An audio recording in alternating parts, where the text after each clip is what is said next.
आज prime minister Shahbaz शरीफ जो थे वो चीफ जस्टिस ऑफ पाकिस्तान से मिले। 1.5 घंटे की मुलाकात के बाद हुकूमत के वज़रा जो है, अटॉर्नी जनरल और वज़ीर कानून जो है, उनका बयान आपने सुन लिया। अच्छी साख वाले रिटायर्ड जज की सरबराही में इंक्वायरी कराई जाएगी। पाकिस्तान में जो इंक्वायरी कमीशन बैठते रहे उनकी तारीख मेरे सामने है। लियाकत अली खान के कत्ल से लेकर, जिसमें जस्टिस मुनीर और अख्तर हुसैन पर मुश्तमिल जुडिशल कमीशन था, हमूदुर रहमान ज़ियाउल हक कत्ल केस, एबटाबाद केस, लापता अफराद commission, Sania Malton match fixing की तहकीकात के लिए 10 साल के लिए लिए गए कर्जों की तहकीकात के लिए PTI का, sugar inquiry commission, Sania Sahiwal, IPs के मुतालिक कमीशन, मुबीना ऑडियो लीक्स की तहकीक, अरशद शरीफ कत्ल की तहकीकात का जुडिशल कमीशन। ना आज तक इनकी फाइंडिंग्स आई, या अगर किसी की फाइंडिंग्स आई तो उन पर अमल नहीं हुआ। तो ये तो है पोजीशन जुडिशल कमीशन की। और इवन ये तो अब एक रिटायर्ड जज जो है वो अच्छी साख जो हुकूमत समझेगी वो होगा। ये मामला जो है ये स्टार्ट हुआ 6 जजेस इस्लामाबाद हाई कोर्ट के, उन्होंने उसको बनाया उन्होंने अपना ग्रीवियंस, अपने रिजर्वेशंस पेश किए, जिसमें ये बताया गया कि उनको ज़ोदोकोप किया जा रहा है, प्रेशराइज़ किया जा रहा है वन वे और दी अदर वे। इसके बाद लग रहा है बादुल नज़र में कि शायद सुप्रीम कोर्ट की तरफ से कुछ नहीं होगा। ये जो कमीशन है यही अब फैसला हुआ है, अनलेस के चीफ जस्टिस ये जो आज भी उन्होंने बिठाया हुआ था एक इजलास अपने तमाम जजेस के साथ, फुल कोर्ट हुआ रहा था रेफरेंस, अनलेस के वो हमें इलामिया जारी हो या वो कुछ बारे में पता चले कि वो क्या एक्शन ले रहे हैं। अदरवाइज़ आई थिंक हासिल वसूल फ़िलहाल यही हुआ है, इसी पर इत्तफाक करना पड़ेगा। इस बात को ऑब्वियसली पोलिटिकल यूज़ कर रहा है तहरीक इंसाफ। उन्होंने कमीशन को रद्द किया है और वो इसकी बुनियाद पर यह भी कह रहे हैं कि एक तो वो तहरीक चला रहे हैं इमरान खान के हवाले से, और दूसरा वो ये कह रहे हैं कि इमरान खान के सारे केसेस जो हैं वो कंट्रोवर्शियल हो चुके हैं। जब इस्लामाबाद हाई कोर्ट के आधे ज़्यादा जो जजेस हैं वो कह रहे हैं कि उनको प्रेशराइज़ किया जा रहा है। आज बैरिस्टर गौहर जो है वो बड़े गर्जे बरसे, ज़रा उनकी बात भी सुन लीजिए। ये सिचुएशन है जी इस वक्त। लेटर तो वो लिखेंगे, तहरीक भी चला रहे हैं। इस हुकूमत के लिए ऑलरेडी बहुत से चैलेंजेस हैं, उसमें एक चैलेंज का इजाफा ये अदलिया का, बहुत से लोगों के नज़दीक बहरान, और तहरीक जो तहरीक इंसाफ चलाने की कोशिश कर रही है उसमें अब ये भी ऐड हो गया है कि जी इंसाफ नहीं मिल रहा। आप शेर अली साहब, अदर सदीक साहब, इरशाद भट्टी साहब, ये जो आपने अभी सुना, आपसे स्टार्ट कर लेता हूँ पहले। ये जो आपने अभी सुना, वज़ीर कानून जो है उन्होंने बड़े तहम्मुल से सारी गुफ्तगू फरमाई। आपको क्या लगा, हुकूमत ने कितना सीरियसली इसको लिया इस मामले को, और ये मामला कहाँ तक जाता हुआ नजर आ रहा है आपको कमीशन वाला? भाईजान 2-3 बातें हैं। पहली बात तो जो मेरे इलाके के मेरे लिए बड़े काबिल एहतराम, बड़े लायक, बड़े ज़हीन, बड़े फ़तीन आज़म नज़ीर तारड़ साहब, और आज़म नज़ीर तारड़ साहब के लिए शेर है जो पहले भी मैंने सुनाया है कि आँखें झूठ, नज़ारा झूठ, यानी जो है सारा झूठ, हमको आज कहो फिर अपना, बोलो आज दोबारा झूठ। दूसरा भाईजान, पहले पाकिस्तान के मुंसिफ़ आला थे जस्टिस सर अब्दुल रशीद। लियाकत अली ख़ान ने एक मरतबा उनसे मिलने की ख्वाहिश की तो उन्होंने इनकार कर दिया। वजह ये थी कि हुकूमत का एक मुकदमा अदालत में था। तो इस जजिस के 6 ख़तों में एक पॉइंट है एजेंसियां और दूसरा पॉइंट है एग्जेक्टिव। तो एग्जेक्टिव के हेड हैं जनाब शहबाज शरीफ साहब। चीफ जस्टिस साहब उनसे मिले और इस मुलाकात पर शेर सुनिए कि मीर क्या सादा, इस मुलाकात और इसके बाद वज़ीर आज़म साहब इंक्वायरी करवाएंगे, वज़ीर आज़म साहब इसके सारा कुछ करेंगे। और शेर है कि मीर क्या सादा हैं बीमार हुए जिसके सबब इसी अतार के लड़के से दवा लेते हैं।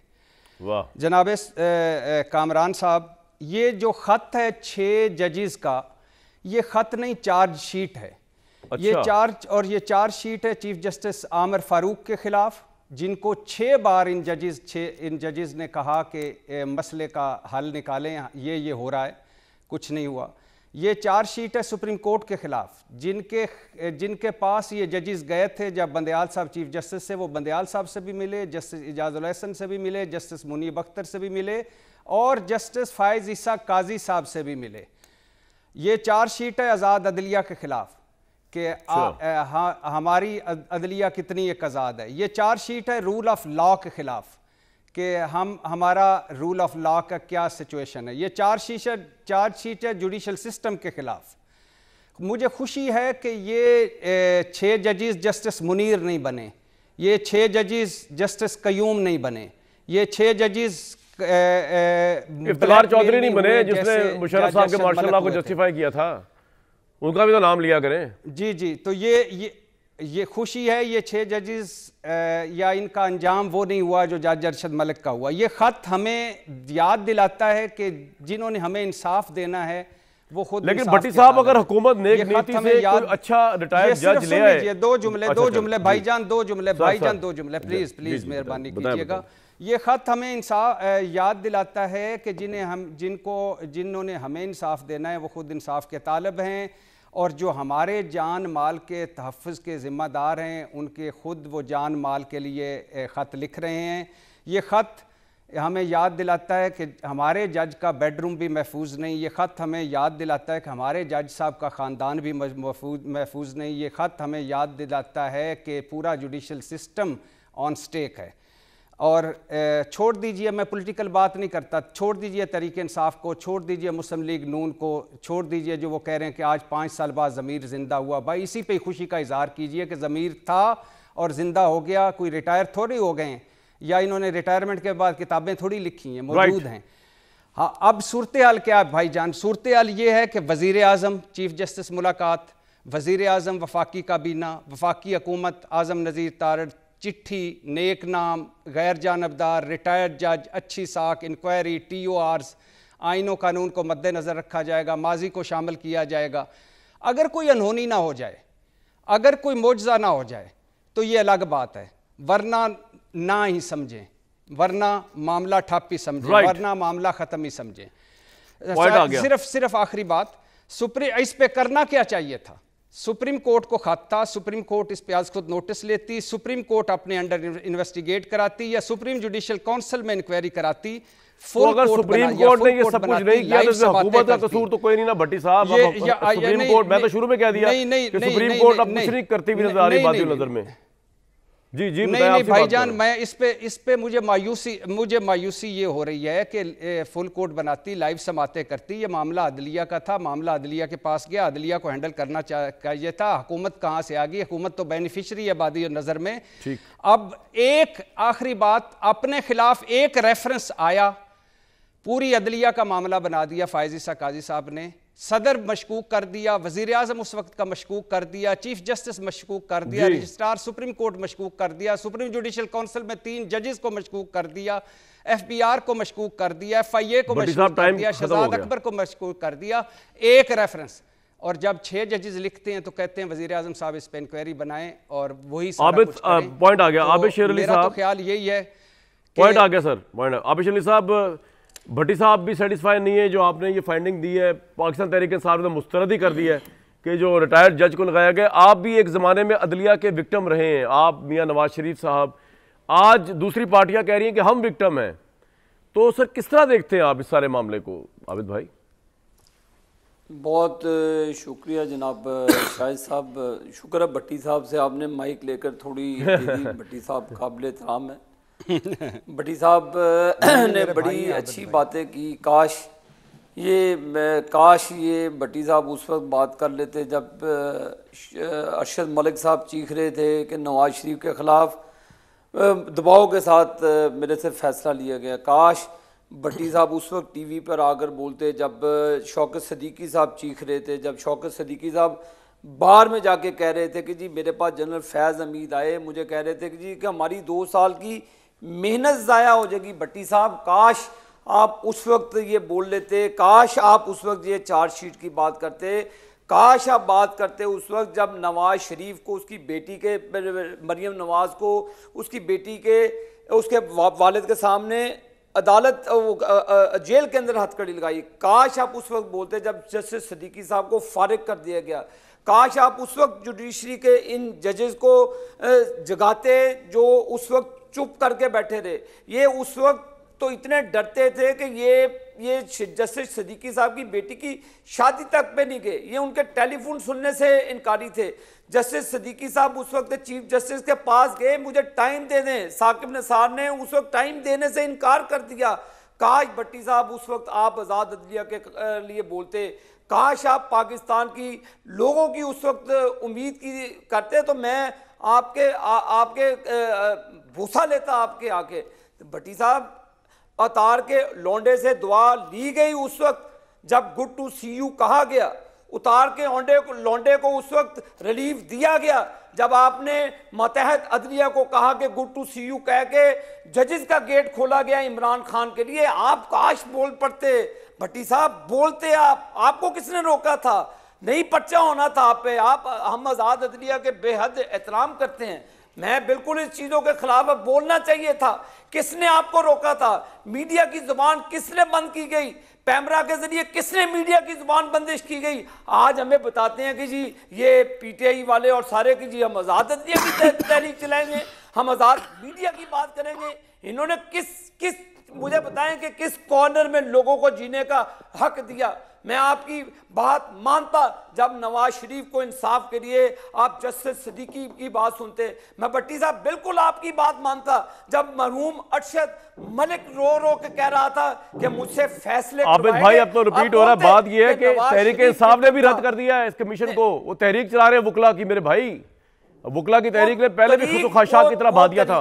वो कामरान शाहिद साहब वो तो चलाते रहते हैं, वो एजुटेशन की पार्टी है, क्योंकि वो इख्तिदार में भी आते हैं तो एजुटेशन करते हैं, वो अपने आप पर एजुटेशन करते हैं। हमें उनकी एजुटेशन की परवाह नहीं है। हम चाहते हैं कि आप कंट्रोवर्सी में ना पड़े, कंट्रोवर्शियल ना बनाए अदारों को। बताते कौम को आकर जस्टिस सिद्दीकी साहब ने कहा नहीं, आगे फैज हमीद के साथ उन्होंने बाहर में गए। यार वो जलसा बहुत बड़ा जलसा होने जा रहा है पेशावर में। आप इजी ले रहे हैं आबिद भाई, आप कह रहे हैं एजिटेशन। आपको पता धरनों में जी अपने घर में शाहिद साहब 200 मरतबा करें, हमें इनके जलसों की कोई परवाह नहीं। हमने पाकिस्तान को आगे लेकर जाना है। पाकिस्तान के तमाम अदारों का जो मजाक उड़ाया गया, पहले फौज के पीछे पड़े, अब ये अदालतों के पीछे पड़े। इनके मतलब के फैसले हो जाएं, अदालतें भी ठीक हैं, फौज भी ठीक है। अगर जनरल फैज हमीद सेनेट का इलेक्शन करा के दें, इनके लिए एस्टेब्लिशमेंट काबिल कबूल है। अगर ये जनरल फैज हमीद के जरिए तमाम काम करे बकौल इमरान खान के, तो ये फौज को जिंदाबाद कहते हैं। नहीं तो ये शोहदा की यादों का मजाक उड़ाते हैं, ये जुना हाउस पे जाके हमले करते हैं। ये 9 मई का वाकया भी किसी को भूला नहीं है कामरान शाहिद साहब। जी। मैं इनको कहता हूं कि भट्टी साहब मेहरबानी करके उन लोगों को बताते, उनका जमीर जगाते कि किधर सर आपका पॉइंट आ गया। आपको पुकार रहा था आबिद भाई, पॉइंट आ गया आपका। के लिए खड़े होते कामरान भाई इस जवाब मैं जरा अजहर सिद्दीक साहब का ले लूं पॉइंट व्यू, या आप कहना चाहेंगे भट्टी साहब? ना मेरा अच्छा बोलें जी भट्टी साहब बोलें। अजहर साहब बहुत वार्म वेलकम। आना आपने स्टूडियो में था, आप डिच कर आ गए, लेकिन चले कोई बात नहीं, हमें आप गाड़ी में भी कबूल है इस वक्त, स्काइप पे कोई मसला नहीं। आ रहा हूं आपके पास। जी भट्टी साहब फरमाइए। जवाब देने में आता हूं। जी जी भट्टी साहब, पहली बात तो ये है कि बहुत एहतराम आबिद भाई और मुझ में एक चीज़ कॉमन है, और वो भी उस दुख से गुज़रे, मैं भी गुज़रा। अल्लाह उनके ख़ानदान को हमेशा हिफ्ज़-ओ-मान में रखे। दूसरी बात, जज अरशद मलिक पर मेरा आज भी मौक़िफ़ है कि जज अरशद मलिक को ब्लैकमेल किया गया था 2003 में। एक वीडियो जो बनाई क्विकली चल रहा है भट्टी साहब, बिल्कुल ठीक है के बाद जी डिटेल में मैं इसमें दो जुमले बोलता जा रहा हूँ। मैं दो जस्टिस शौकत सिद्दीकी साहब पे पहले दिन से आवाज़ उठाई थी। हाँ, ये ज़रूर कहा था कि जस्टिस शौकत सिद्दीकी को बार में नहीं गुफ्तगू करनी चाहिए थी, अपने चीफ जस्टिस और सुप्रीम कोर्ट में जाना चाहिए था जैसे ये गए। तीसरी बात यह है कि आज़ाद अदलिया और बाकी सारी गुफ्तगू जो है उस पर मैं अपने भाई और मेरे बड़े प्यारे भाई आबिद शेर अली के लिए एक शेर है कि जो उन्होंने एक स्वीपिंग स्टेटमेंट दी, मैं उनके लिए अर्ज़ है कि अपील भी तुम, इसी सारे आपके बयान के जवाब में, अपील भी तुम, दलील भी तुम, गवाह भी तुम, वकील भी तुम, जिसे चाहो हलाल कह दो, जिसे चाहो हराम। चलो जी बात खत्म हो गई, ये बात खत्म होगी। अजहर सिद्दीक साहब, बात ये है कि आप अब अदलिया की तहरीक का भी थ्रेट कर रहे हैं उस गवर्नमेंट को जो अभी भी आई है, और उसको फेयर चांस मिलना चाहिए लोगों के लिए काम करने का, इकॉनमी को रिवाइव करने का। उसके बाद अगर वो फेल हो तो आप और मैं मिलकर इनका एहतसाब करें। अब आप जो है जलसे जुलूस भी कर रहे हैं, आप कह रहे हैं कि जी इमरान खान कह रहे हैं कि मुझे जेल से ना निकालें, आप कह रहे हैं हमने उनसे किस तरह तहरीक के जरिए इमरान खान को आप बाहर निकाल सकते हैं, और क्यों रद्द किया आपने इस कमीशन को? अभी तो वो बंदा ही नॉमिनेट नहीं हुआ, आपने पहले रद्द कर दिया कि जुडिशल कमीशन बैठ रहा है जो इस पे रिटायर्ड जज का कमीशन। सॉरी अजहर साहब, बहुत शुक्रिया। वो कमीशन के नाम पहले ही दे दिए उन्होंने, वो ले गए हैं अपना आजम सरदार तारक मसूद साहब, जस्टिस अपना मकबूल बाकर साहब, जो निगरान वजीर ला रहे हैं जस्टिस मंजूर मलिक साहब, वो अपने ग्रुप के नाम देगी उन्होंने पहले ही। तो एक तो पहली तो बात है ये टेप वगैरह जो चलती रहती है ना आपके हमारे अक्सर प्रोग्राम में, वही राग लापते रहना। भाई मेरी ये बाकी ने जो कहा है, तो आज जो कह रहा है वो मुख्तलिफ है, आज जो बातें आ रही वही हो रही है। इंसाफ मिल रहा है तो आज जो बातें हो रही है उससे भी तो इंसाफ मिल रहा है ना। और मैं बड़ी वजाहत के साथ बताना चलूँ आपको, परेशान किस बात के लिए हो रहे हैं, उन्होंने खरा केस ही अपने खिलाफ लड़ लिया। जनरल फैज हमीद सारी बातें करके भाई आपको जनरल बाजवा तो लाए हैं, वो तो खुद कह गए हैं, ख्वाजा आसिफ ने सारा कुछ कह दिया, एक एक ने बात सारी कह दी, तो आप परेशान क्यों होते हैं? यही सीधी सी बात है। हमारा मुतालबा वोकला बरादरी का सबका ये, हम क्यों ऐसी हुकूमत जो पहले ही फ्रॉड और फ्रेब से आई है, जिसका फॉर्म 45 की बुनियाद पर आके जबरदस्ती हारी हुई गवर्नमेंट थी, और जब इल्जाम इसकी गवर्नमेंट के ऊपर है, ये इंक्वायरी क्यों करे? ये कौन होते हैं इंक्वायरी करने वाले? इन्होंने मॉल्टन साने का तिया पांचा नहीं किया, आज तक निकला है उस इंक्वायरी से। इंक्वायरी में एक एक चीज सामने थी लेकिन कुछ नहीं निकला। परेशान नहीं होना चाहिए। जुडिशियल कमीशन बनेगा, और जुडिशियल कमीशन जैसे मिसाल के तौर पर आप ले लें मेमो गेट स्कैंडल ले लें, सुप्रीम कोर्ट ने इसको नोटिस दिया, 3 चीफ जस्टिस बैठे सुप्रीम हाई कोर्टों के, अभी हमारे जजेस मौजूद हैं। अदर साहब, आप सुप्रीम कोर्ट के चीफ जस्टिस को डिक्टेट तो नहीं कर सकते वो कमीशन कैसा बनाए? अगर वो सेटिस्फाई है हुकूमती कमीशन पे तो खत्म होगी बात। ना डिक्टेट करने की क्या बात है भाई अदलिया के मुहाफिज हम लोग भी हैं, खाली चीफ जस्टिस नहीं है। चीफ जस्टिस ने पहली तो बात है किस हैसियत में मिले, वो क्यों मिले? शहबाज शरीफ से। भाई उनके जजेस के साथ ज्यादती हो रही है और आप उनसे मिल रहे हैं, किस बात की मुलाकातें कर रहे हैं आप? हम इस मुलाकात को हमने इसको कंडेम किया, इस मुलाकात को, कि ये मुलाकात कोई नहीं बनती। आपको क्या करना है, आप अदालतों में बैठे, अदालत में जुडिशियल कमीशन बनाए, अदालत में 184(3) ले, नहीं ले रहे तो हमने रिजेक्ट कर चुके हैं सारे कमीशन को, कोई इस कमीशन को हम नहीं मानते। हम बाकायदा लॉयर्स मूवमेंट तैयारी शुरू कर दी है हमने, हम सड़कों पे होंगे और हम अपने और किसी के लिए जंग नहीं लड़ रहे, इस अवाम के लिए, इस अदालतों के लिए। एक आजाद और खुद मुख्तार था, यानी कौन आजादी और खुद मुख्तारी की बातें कर रहा है? यानी जो अरशद मलिक जिसको खरीदा गया था, पैसे दिए गए थे, आपको डाउट है किसने पैसे दिए थे उसको? और यही बात नहीं है, अगर इतना शौक था तो भाई वो बनाते फोरेंसिक, कोई उस वीडियो पे ऊपर बैठकर आगे मंतकीय जाम तक लेके जाते, भाग गए वहां से। क्या किया? यही जुडिशरी थी जो ये कहा करते थे लंदन में बैठ के नवाज शरीफ कि जब फलां जाएगा तो हम बाहर आ जाएंगे, ये कहा करते थे, और वही हुआ। और वही जो बेटे हैं जो बाकायदा यानी इश्तिहारी रहे, जब उनकी मर्जी के सारा निजाम आया फिर पाकिस्तान के अंदर आ गए। ये नहीं अब चल रहा, ये मर्जी का निजाम कोई नहीं चलना, कोई नहीं कह रहा कि मर्जी का।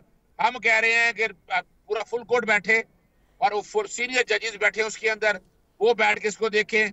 किसी रिटायर्ड जज का कोई हुकूमती कमीशन काबिल कबूल नहीं है, इसको आउटराइटली रिजेक्ट करते हैं।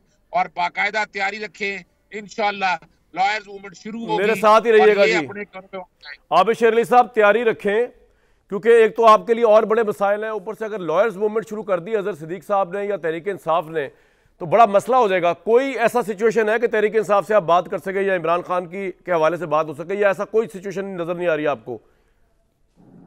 आबिद शेर अली साहब। तो हैरान हूँ, अजहर सिद्दीकी साहब रमज़ान शरीफ में भी बैकी बातें कर रहे हैं, पता नहीं किस होशो वाश में है, या ट्रैवलिंग कर रहे हैं इसलिए बैकी बातें कर रहे हैं। बिल्कुल एहतजाज करें, एहतजाज आपका हक बनता है, एहतजाज आपको करना चाहिए था। जब आप साकिब निसार जैसे आपको जज चाहिए, आपको उमर अताब बंदयाल जैसे ज़रख़ुरीद गुलाम जज चाहिए जो आपके लोगों को रिलीफ देते रहे। हमारी तो बेले भी नहीं सुनते थे, अब तो 100 मुकदमात में ये इमरान खान को रिलीफ दिया, इन्हीं लोगों ने दिया। हमारे तो 6 साल केस नहीं सुने जाते थे, 9 महीने हमारी तारीख नहीं लगती थी। तो ये वकील साहब जो भी हैं, अजहर साहब, मैं इनको नहीं जानता, बहरहाल ये बोलते उस वक्त बोलते, इनको किसने रोका था?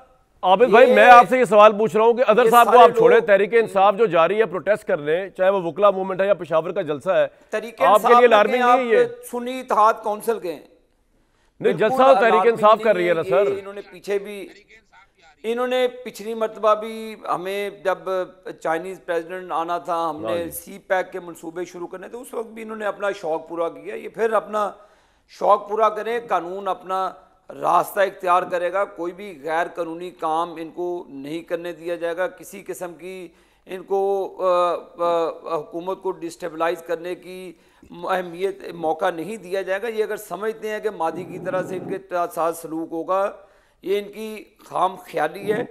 हम पाकिस्तान को आगे लेकर जाएंगे। पाकिस्तान के लोग, आप किस चीज़ की पैदावार हैं अजहर सिद्दीकी साहब? आपको तो फैज़ हमीद लेकर आया, आप तो उसके पाँव धो धो के पिए, जिसको इमरान कहता था कि इसने मेरे सेनेट के इलेक्शन मैनेज करवाए, ये मेरे चेयरमैन सेनेट को मैनेज कराया, ये मेरे इजलासों को मैनेज कराता था, ये मेरी MQM को मैनेज कराता था। आप बात करते हैं मेरे साथ? आप अपना आईने में शक्ल देखें कि आप बात करते हैं मेरे साथ। आप कहते हैं कि इमरान खान की बात करते हैं कि जो फैज़ हमीद को डायरेक्शन देता था कि सेनेट का इलेक्शन जिता दें। आप ऐसी गैर जमहूरी बातें ना करें। आप लोगों ने अदारों का मजाक बनाया, आप लोगों ने अदारों को घुसाया बीच में। आप लोग तो एक मेजर के बगैर आप अपने एजेंडा नहीं बना सकते। भाई अब इमरान खान पॉपुलर हो गया, उस वक्त पॉपुलर नहीं था, अब उसको किसी की जरूरत नहीं है बकौल तहरीक इंसाफ के। पॉपुलर होया है और भाई कामरान शायद पॉपुलर होया है। पॉपुलर कौन सी चीज है? अजहर सिद्दीकी साहब आपका जवाब लेंगे, आप जरा तहम्मुल से गाड़ी चलाएं, कहीं लग ना जाए, रोजे है। आप जरूर बात करें, बीच में नहीं बोलना। मैं आपकी बात में नहीं बोल रहा, आप भी नहीं बोल सकते। आप अल्लाह करके बिल्कुल, अगर आप चाहते हैं कि आप अपनी मर्जी के साकिब निसार को ले आए। सर पॉइंट आ गया आबिद भाई, अब रिपीट हो रहा है ये पॉइंट। आपको तो ये भी नहीं पता। एक सेकंड, अदर साहब आ रहा हूं आपकी तरफ, एक मिनट, ये खत्म करें, पूरा टाइम दूंगा आपको। जी जी आबिद भाई कंप्लीट करें। आपको तो ये भी नहीं पता कि सुप्रीम जुडिशियल काउंसिल के ये नहीं आता इख्तियार में, वो सिर्फ जजेस के मिसकंडक्ट पे बात कर सकती हैं, वो इस तरह के कमीशन को लीड नहीं कर सकते। आबिद भाई पॉइंट आ गया आपका। कंट्रोवर्शियल बनाना चाहते हैं, ये कंट्रोवर्सी जनरेट करना चाहते हैं, हम इनको बिल्कुल नहीं करने देंगे। जी अदर साहब योर टेक सर। देखिए असल प्रॉब्लम है ना कि 2-4 जमातें आदमी पढ़ ले तो समझे कि उसे कानून आता है, आइन आता है। इतना आसान काम नहीं है। अंग्रेजी पढ़नी पड़ती है, आईने पाकिस्तान से 73 करना पड़ता है। सिर्फ आप एक इलेक्शन लड़के के आ जाए, मैं समझा दूं इनको। बात बड़ी वाज़ेह है कि ये बात हो रही है मई 2023 में, जब 5 जजेस ने खत लिखा और ये सारे हालात बताए। उस वक्त चीफ जस्टिस उमरता बिंदयाल साहब थे। उसके बाद दोबारा आ जाए, फरवरी 2024 में फिर लिखा गया। और सुप्रीम जुडिशियल काउंसिल क्यों लिखा गया? कि जजेस का कोड ऑफ कंडक्ट है, जजेस ने उस कोड ऑफ कंडक्ट के मुताबिक अदालतें चला रही हैं। चीफ जस्टिस आमिर फारूक साहब ने जिस तरीके से केस को चलाया और जिस तरीके से अदालतों को चला रहे हैं, तो ये मामला इसलिए सुप्रीम जुडिशियल काउंसिल के सामने भिजवाया गया। कन्वेंशन उसी के मुताबिक का है। और सुप्रीम जुडिशियल काउंसिल जो है वो 3 सीनियर जज हैं सुप्रीम कोर्ट के और 2 हाई कोर्ट के चीफ जस्टिस होते हैं। तो ये डरने की, यानी मुझे नहीं एक बात समझ में आ रही, पूरी उम्र भर गई इनकी बूट पॉलिश करते हुए, चेरी ब्लॉसम जेब में रखते हुए। नवाज शरीफ जियाउल हक की पैदावार, कारगिल में क्या कहता रहा, सिरिल अलमीडा ने क्या कहा, रोग आर्मी क्या क्या लफ्ज इन्होंने इस्तेमाल की। एक तो आप स्काइप पे बात सुनवा लें, कंप्लीट कर लें। खत्म हुए हैं आजकल कामरान शाह साहब, खत्म कर दो। अदर साहब कंप्लीट कर लें, स्काइप पे उनकी बात सुनवा। देखिए मैं फिर कंप्लीट कर लूँ ना। जी करें। देखिए वो प्रॉब्लम यहाँ ये है, आज ये करना पड़े कहें ला इलाहा इल्लल्लाह मुहम्मद रसूलुल्लाह, जो ये कौम के साथ हो रहा है ये बिल्कुल ठीक कर रहे हैं। और जो कोई इसमें किसी एक्सटर्नल प्रेशर नहीं है। कोई यहाँ पर बैठ के हमारे को इदारे काम नहीं कर रहे हैं। आप ये काम सारा खुद कह रहे हैं। झूठ बोलना बड़ा इतना आसान काम नहीं है। रमजान का कह देना, लोगों को तालीम दे देना, ये नहीं हो सकता। थोड़ा कड़वा, थोड़ा सच बोलना मुश्किल है इस मुल्क में। ये नहीं होता, करना चाहिए उस रास्ते। आपका पॉइंट आ गया सर, मैं आपकी आवाज कम से कम इस मुकद्दस में मजीद ठीक करने की कोशिश करता हूँ। चाहिए इन लोगों को मजीद कोशिश ठीक करने को। भट्टी साहब एक सवाल आपके लिए छोड़े जा रहा हूँ। बेसिकली ये जो अब हुकूमत आ गई है, ऑब्वियसली इसको कोई एक्सेप्ट करे एक्सेप्ट ना करे, हुकूमत तो आ गई है। लेकिन ये लेटर जो है, इसके बाद आपको लगता है ये कमीशन जो बन गया है, उसको कोई एक्सेप्ट करे या ना करे, आप करे ना करे, तहरीक इंसाफ करे ना करे, ये मामला भी खत्म ही समझें। जिस तरह आप ऑब्वियसली अब इलेक्शन में जो भी कुछ भी हुआ, आगे चल रहे हैं ना हम, सही हुआ बुरा हुआ जो कुछ हुआ, आप जहाँ तो आगे रहे, यही हुआ 2018 में हुआ था, इमरान खान पे भी इससे रिगिंग के इल्ज़ाम लगे थे, मामला आगे चला गया, वो उन्होंने अपनी टेनोर ऑलमोस्ट 4 साल तो निकाले, 3.5 पौने 4 साल। तो इस तरह मामला चलेगा आगे, तो फिर इस तरह चलने दें। एक ब्रेक लूंगा जी मैं।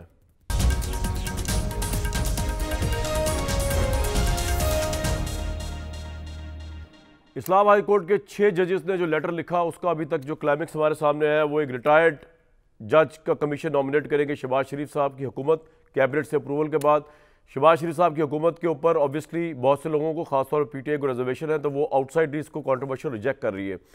भट्टी साहब 2 काम कर रही है तहरीक इंसाफ इस वक्त, और एक तो ये है कि वो कह रहे जी अब इमरान खान लेटर लिखेंगे चीफ जस्टिस को और पूरा एक केस बनाएंगे कि जी क्योंकि उनके एक केस के हवाले से प्रेशर डाला गया मुबैना तौर पर इस्लामाबाद हाईकोर्ट के जजेस पे, और वैसे भी डाला गया, तो ये सारे केसेस जो है इनको किसी और तरीके से देखा जाए या इनको फारिग कर दिया जाए। आपको ये होता हुआ नजर आ रहा है। और दूसरा, जो तहरीक इंसाफ जलसे जुलूस बुकला तहरीक या जलसों का जो प्लान बना रही है, उससे कोई फायदा आपको होता नजर आ रहा है? इमरान खान उससे बाहर तो नहीं आ सकते।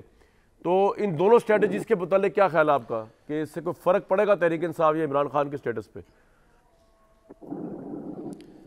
भाईजान, इम्पॉर्टेंट क्या है? इम्पॉर्टेंट या अहम ये है मुल्क को क्या फ़र्क पड़ेगा, कौम को क्या फ़र्क पड़ेगा।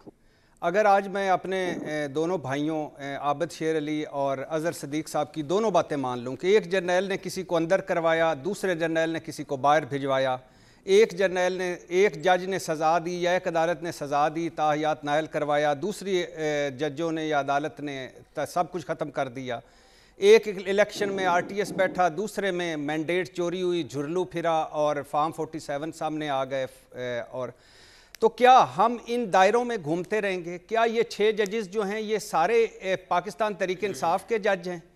क्या ये जज मुस्लिम लीग नून के जज नहीं हैं? क्या कल अगर वक्त फिरा और मुस्लिम लीग नून को आबिद शेर अली या मुझे या अज़हर सदीक को इन जजों के सामने पेश होना पड़ा, तो क्या आज अगर हम इनके साथ ना खड़े हुए तो कल ये हमारे साथ खड़े होंगे? क्या हम नहीं चाहते कि अदालतें आज़ाद हों? क्या हम चाहते हैं कि हमारे साथ इंतकाम जो लिया गया है वही अब दूसरों के साथ लिया जाए? क्या हम चाहते हैं कि हमें जो जेलों में डाला गया अब दूसरों को भी जेलों में डाला जाए? क्या हम चाहते हैं कि अगर एक मरतबा चीनी सदर नहीं आया तो अब कोई भी पाकिस्तान में ना आए? इस वक्त हमारे मसाइल क्या हैं? 58 खरब की टैक्स चोरी है जो वज़ीर आज़म को ब्रीफिंग दी गई है। $17 अरब की एलीट क्लास को, तबका अशराफिया को मराद दी जा रही हैं, जो IMF कह रहा है ख़त्म करो। IMF की शराइत ऐसी हैं, वो कहता है खैराती इदारों को भी अपने अंडर लाओ और उनके भी मरात और सब्सिडीज़ ख़त्म करो। महंगाई, बेरोज़गारी, गुर्बत ने अवाम का भुरकस निकाल दिया है। $30 अरब का गैप है इंपोर्ट एक्सपोर्ट में। मुआशी बुरान बदतरीन, सियासी बुरान बदतरीन, फौज शहीदों और गाजियों की फौज हर रोज़ जाने वार रही है बदतरीन दहशतगर्दी के बुरान में। और क्या अब आर्मी चीफ एक अकेले रह गए हैं कि जो बाहर से पैसे लाएंगे, मुल्कों से तल्लुकात ठीक करेंगे, अंदरूनी तौर पर लड़ेंगे, मईशत दुरुस्त करेंगे? क्या हम सारे आपस में दस्तो गिरेबान रहेंगे? क्या अब ये फिर हम लड़ते रहते हैं, फौज के हवाले करें कि ये वो? तो भाई ये तो तहरीक इंसाफ को सोचना चाहिए। एजुकेशन के लिए तो वो जा रही है ना तहरीक इंसाफ, या आप उनको मशवरा दे रहे हैं? नहीं भाई नहीं, खुदा के लिए तहरीक इंसाफ को भी, खुदा के लिए हुकूमत को भी। हुकूमत का सबसे बड़ा है गवर्नेंस परफॉर्मेंस। PDF 1 तजर्बे के बाद गवर्नेंस परफॉर्मेंस। भट्टी साहब पॉइंट आ गया, जरा वक्त की किल्लत है इस पार्ट में। आप बन गए, आप आगे बढ़े, आपका पॉइंट आ गया। अज़हर सदीकी साहब, आप इस सिलसिले में देना ऑलिव ब्रांच। आप तो कह रहे हैं मैं एजिटेशन करूंगा, मुल्क के हालात देखे, बताएं भट्टी साहब ने आपको।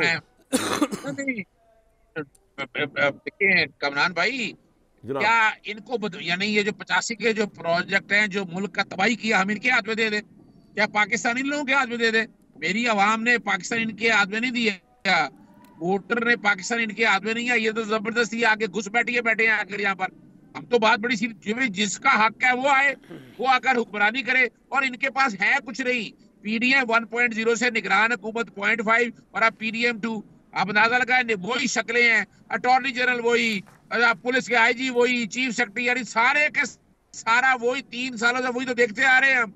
इनका तजुर्बा तो भाई शक्लें चेंज कर ले हुकूमत की, वो कह रहे हैं शक्लें चेंज कर ले, शायद कोई बेहतर परफॉर्मेंस हो जाए। नहीं, इनके पास है कुछ नहीं। साहब को ले आते हैं। शुक्र है जनाब कुछ नहीं है इनके पास देने के लिए। साहब, हमारे पास कोई पीरनी नहीं है को जो जादू के साथ या तवीज़ धागे के साथ तबादले ट्रांसफर कराते हुए अज़हर सिद्दीकी साहब की जेब में पैसे डालते हैं, ये बात नहीं है यार। कोई अज़हर सिद्दीकी अब जुमा जंज के साथ अभी सियासत में नए नौ मौलूद हैं, भट्टी साहब ने बड़ी खूबसूरत बात की है कि एक टेबल पे बैठ के पाकिस्तान का मुआशी मसाइल का हल निकालना चाहिए, पाकिस्तान के सियासी मसाइल का हल निकालना चाहिए। अगर तो ये साहब जो हैं इनको कोई ऑडिट कराने का शौक़ है, आज एन ए 102 फैसलाबाद से ऑडिट करवा लेते हैं। जिस तरह नादरा के जरिए आपने वोटों का तबादला किया, सुन ले मेरी बात, मरे हुए 5,000 लोगों के वोट डलवाए, सुन लो ना मेरी बात, इसके के जरा चुप कर जे, जरा कामरान शायद पता नहीं कहाँ से पढ़े लिखे लोग हैं, इनको कहे 2 मिनट जरा चुप करें आप जी, अपनी जरा टैं को जरा अपने स्पीकर को अपने पास रखें। ये नादरा के जरिए इन्होंने मैनिपुलेट किया। मलिक तारिक मलिक चेयरमैन थे, मेरे अपने हलके में 70,000 वोटों का इशू है। मैं इंशाल्लाह कल परसों ट्राइब्यूनल में जाऊंगा और कौम को बताऊंगा कि 5,000 मरे हुए लोगों के वोट कहाँ से पड़ गए, कैसे जड़ांवाले से रहने वाले का मेरे हलके में वोट बन गया और मेरे हलके का रहने वाला ननकाना साहब चला गया।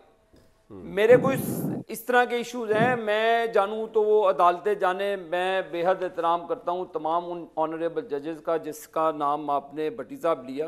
अदालतों का एहतराम हम सबको करना चाहिए। जो कामरान भाई ने बात की, हम एहतराम करते हैं जजेस का, लेकिन एक पैरामीटर्स है, कानूनी तकाजे हैं, कानूनी चीज़ें हैं। अगर इनिशिएटिव लिया है चीफ जस्टिस साहब के साथ मिलके, और नहीं तो इमरान खान के साथ जेल में जाके कहते जी कि आए टी और बनाएं कि आपकी मर्जी के जजेस ले लेते हैं, आप फैसला करा लेते हैं।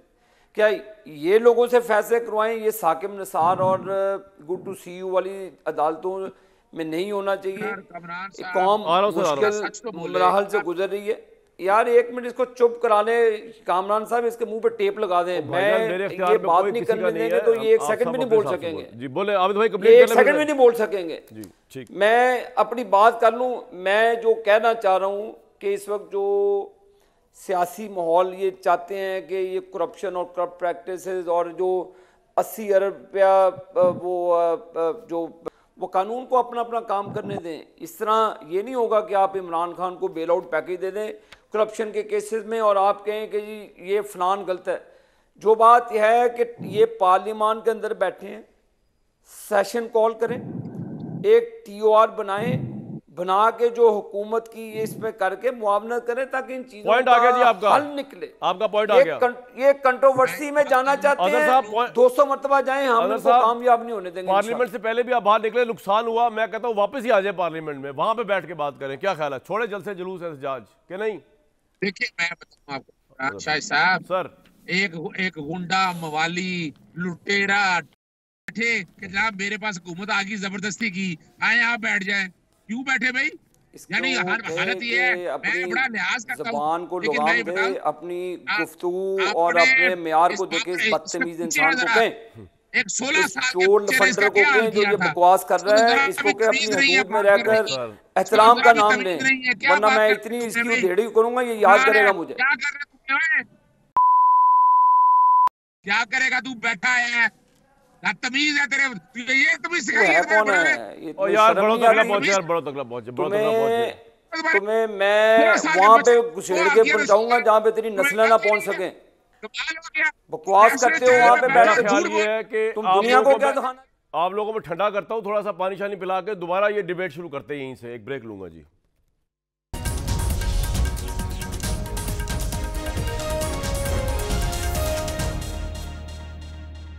डिस्कशन का बहुत मज़ा आ रहा था, लेकिन वक्त ख़त्म हो गया, जिसका मुझे अफसोस रहेगा। मुझे दीजिए नेक्स्ट वीक तक के लिए इजाज़त।